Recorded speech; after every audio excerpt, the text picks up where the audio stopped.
के खतरे को लेकर अमेरिका का भी बड़ा बयान आ गया। इजरायल दौरे में अमेरिकी एनएसए जैक सुलिवन का बयान सामने आया है। हूती के हमले से लाल सागर में जहाजों की आवाजाही मुश्किल हो रही।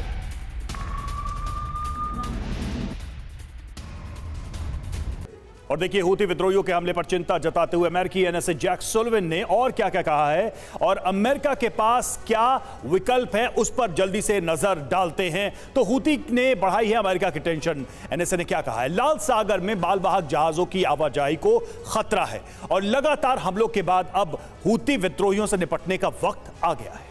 क्या हूती को ईरान से लगातार हथियारों की मदद मिल रही है। ईरान लगातार प्रॉक्सी वॉर आगे बढ़ा रहा है। अमेरिका ने हूती के खतरे को लेकर दुनिया को भी आगाह किया है। अब देखते हैं कि Houthi versus America plus Israel.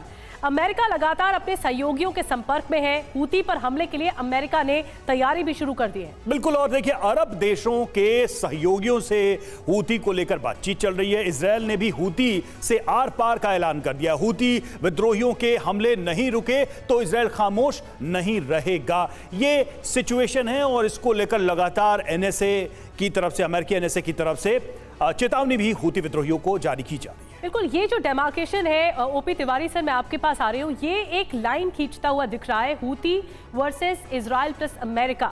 अब अमेरिका भी इसी कौतूहल में है, इसी कंफ्यूजन में है कि पहले किसका खात्मा हो। पहले हमास को टारगेट करें, हिजबुल्लाह को टारगेट करें या हूती से पहले निपटे। निधि देखो, ये जो लड़ाई है हमास और हूती, ये दोनों टेररिस्ट ऑर्गेनाइजेशंस है। हूती को भी टारगेट करना पड़ेगा, हूती को चेक करना बाकी देशों के लिए बहुत इंपॉर्टेंट है। हमास को टारगेट करना तो अब इजराइल की प्रायोरिटी है और इजराइल को फर्क पड़ता है। लेकिन फिलहाल जो हूती जिस एक्टिविटी में अपने आप को इन्वॉल्व करने की कोशिश करा, जो शुरुआत कर दी है, तो इसको तो कई सारे देश इकट्ठे होकर हूती से लड़ना पड़ेगा।